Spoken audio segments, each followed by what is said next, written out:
Thank you very much, Outi. And I think that all the representatives from the schools can now come here in front and we can start a joint discussion on strengths and good practices for future medical education. It's so good to see each university being so proud of the quality of your teaching. And you have good reasons to be proud about that.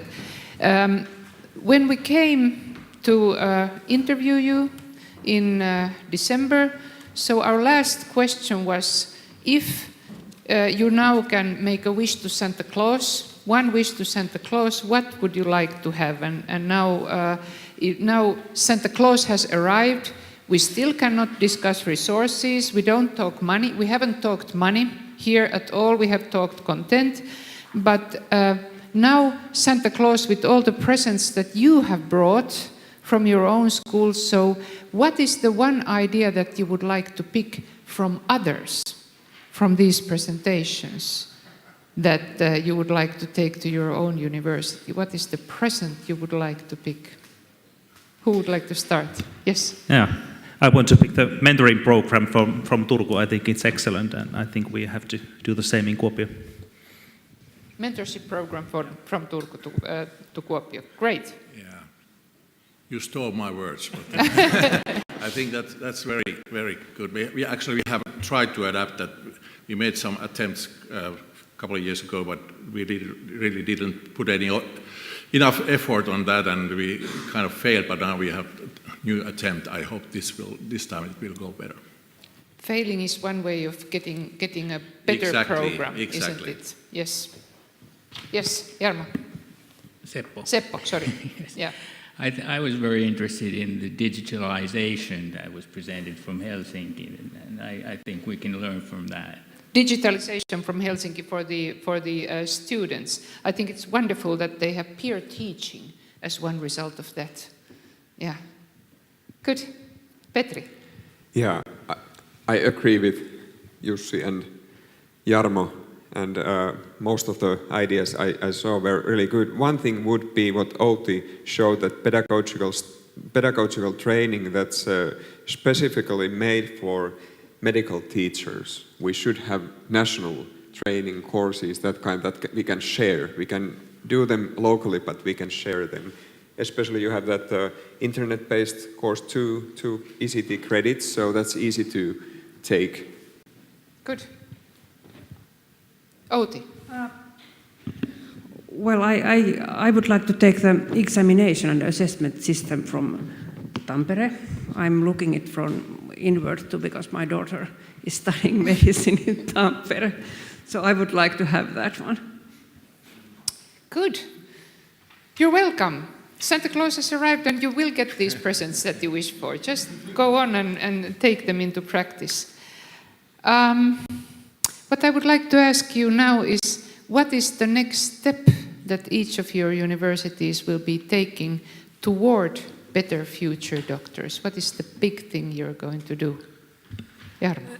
We actually started developing our program already during the evaluation last autumn, actually, when we were discussing you and you were evaluating us.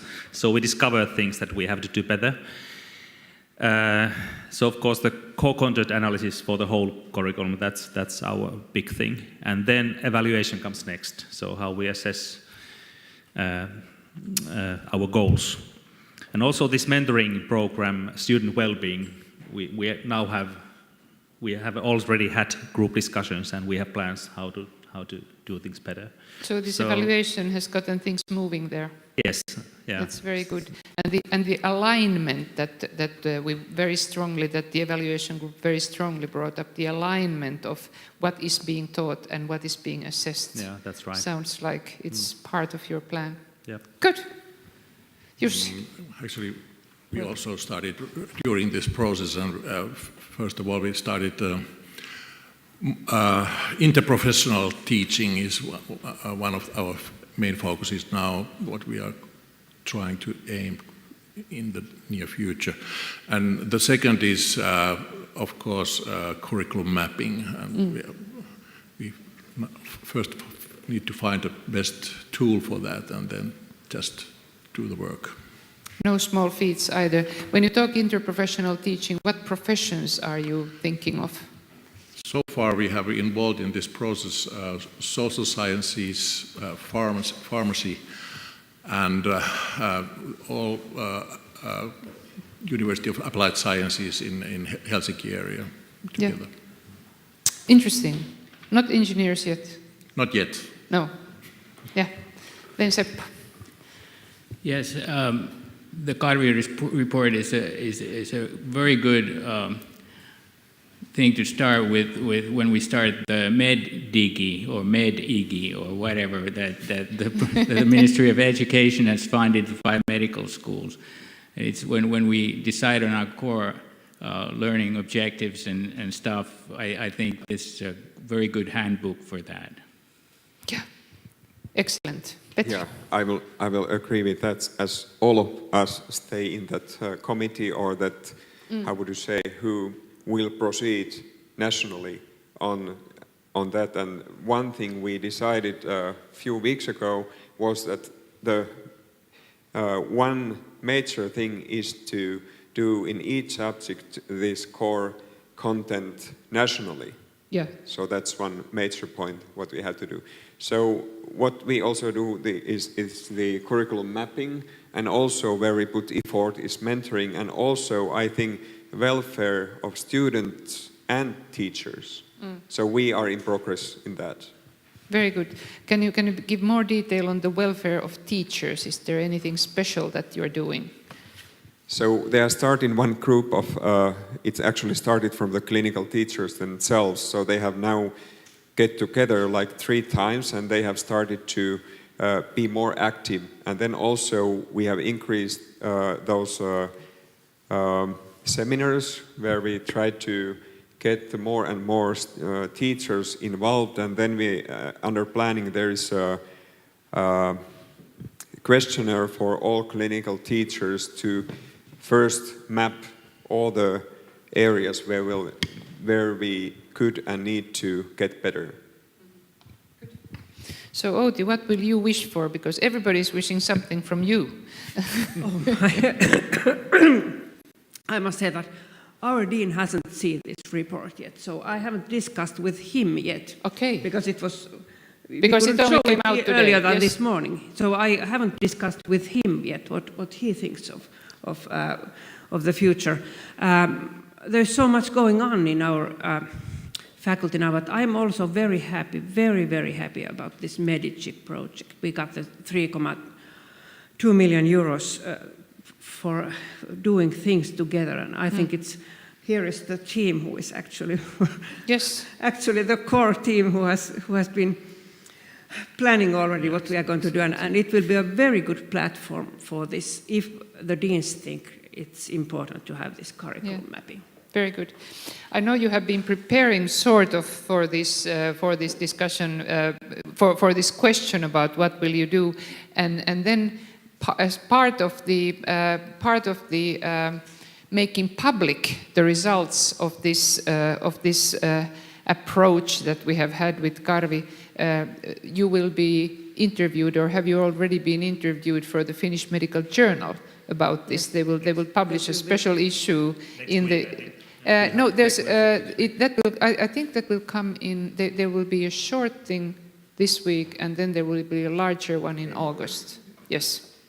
It's already been published. Okay. I saw it. Have you seen it already? Yeah. Good. I haven't yet. Yes, please. Yes, the Journal of Finnish Medical Association will call us next week and ask interview you. specifically what we're going to do. And the decision process isn't that very easy that I decide on what we're going to do as a medical faculty. Exactly, I understand that. Then that's what why Outi says, that you have to discuss with your dean first. You cannot say publicly what you're I doing. suggest that our deans will get some time to discuss also these matters, and we won't be saying anything what we are going to do. But I think it's quite unique, and I'd like to hear Karvi's ideas of this. It's quite unique that an evaluation process like this becomes so public in the eyes of the profession that is being trained. And it's also an example of why this is such an important step in Karvi's work as well, that it's quite unique that you have done such an extensive evaluation. So I'd actually like to hear a little bit from you. About this. About the renewal and the making public of this report. Yeah. Actually, all evaluation reports and evaluations carried by the FINEC are always public. But in this case, I think the unique part was just that also the unit specific reports are now public. Yeah. In previous evaluations, we have sent the short unit specific reports just to the universities. Yeah, but this was the first time, and we would like to increase the transparency of the evaluations and the effectiveness of the evaluations. Good.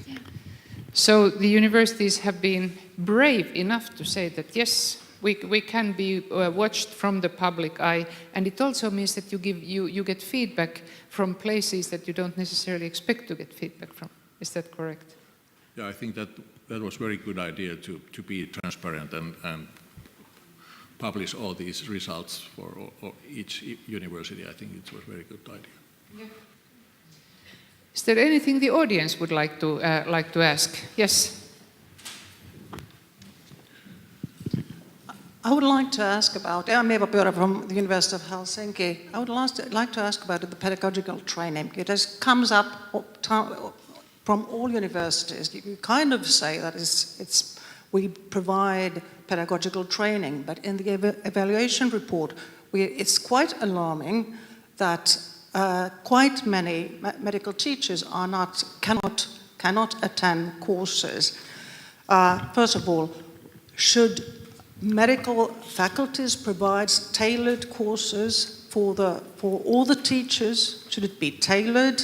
I know that in 3 universities it is tailored for medical teachers. Or should it be kind of general courses? And how can we provide the courses to such a huge amount of people? And thirdly, one concept I haven't heard during this lovely occasion is scholarship of teaching and learning. Medical education we have huge amount of research, and all pedagogical training and development should be based on research.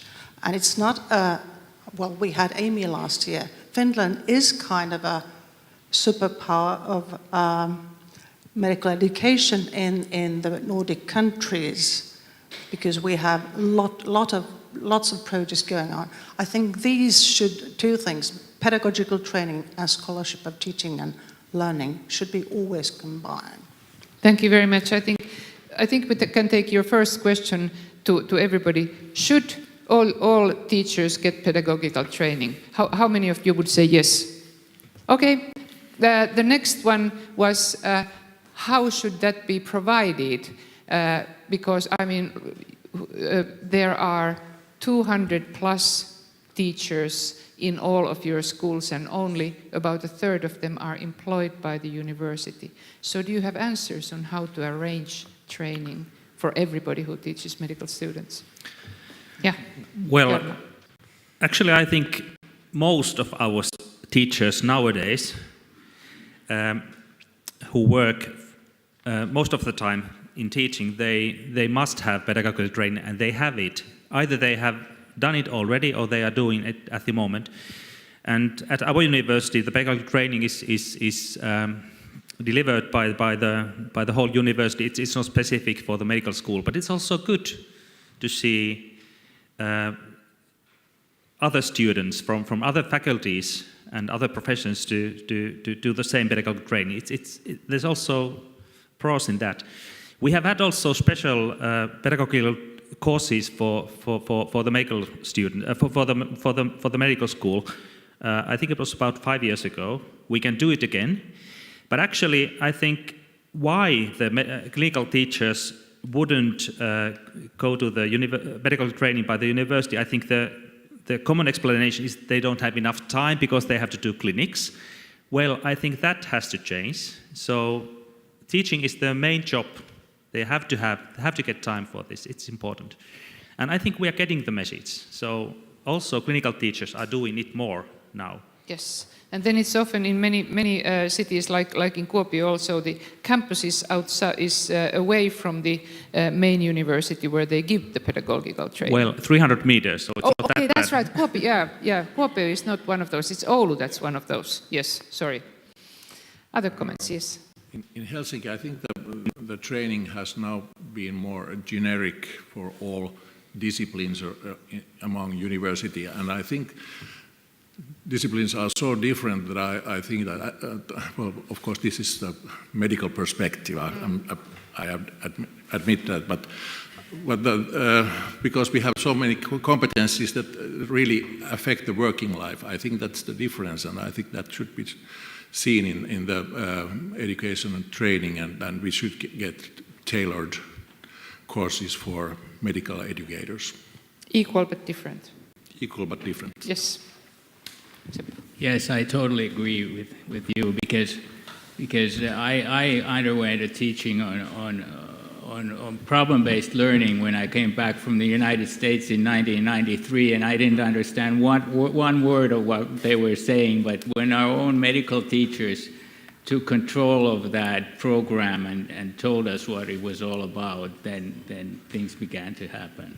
It has to be translated not only from English to Finnish, but also from generic concepts to concepts that are relevant to the medical teaching.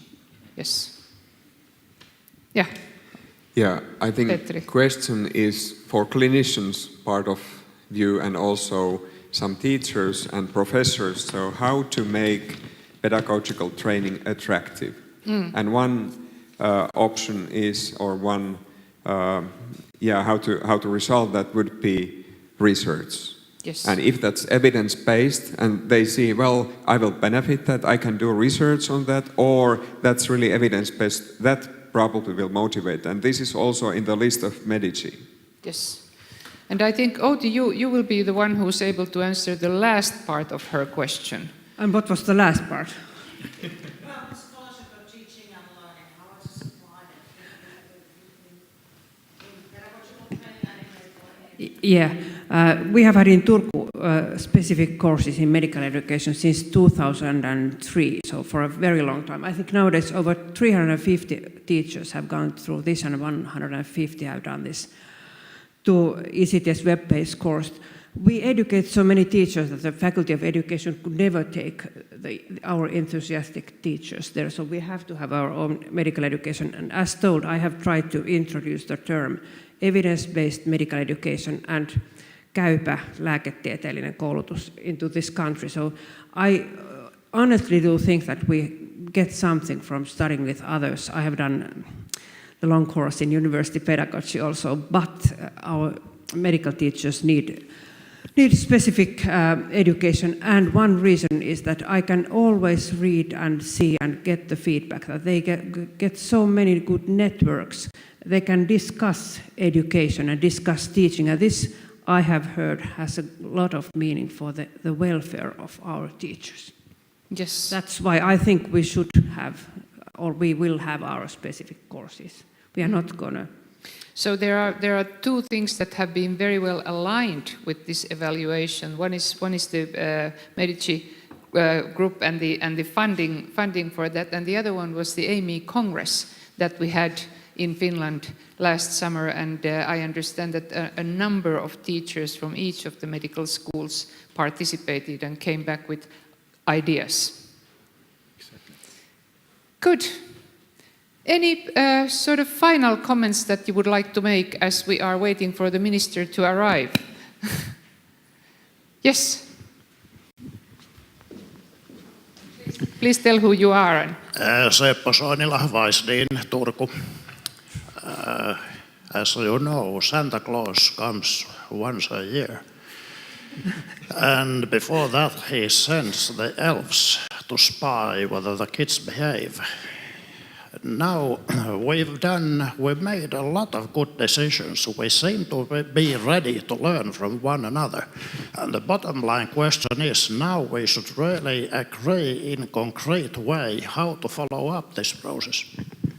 How to follow up this thing, and this is something actually that we have been discussing also as part of the evaluation. Sometimes Karvi makes a follow-up of its work, and I understand that there's not really a decision yet made about this evaluation. But I think the medical schools might be interested in doing something themselves. Who would like to answer? How to follow up? I mean, you have now publicly told what all good things there will be happening. Yeah, I can say one thing. Then in Medici, by the end of 2020 or 21, we have to. Yeah, so we have to make a report what we have done with that money. Okay. So, although we don't talk money here, we haven't been talking money in the evaluation. So now money talks, and you have to deliver, and you're going to report together what's happening. So we look forward to that, and maybe that's also enough for Karvi. Yes. I wonder what happened with the minister. She apparently isn't arriving. I wonder what happened with Harri. He's waiting for the minister in the hall. This is sometimes the case, and I think that what we'll do is we'll send Kirsi to look for Harri now, and ask the representatives from the universities to give our best regards to your faculties for very good work in participating in this, and we look forward to your progress in this area. We'll be watching you. Thank you.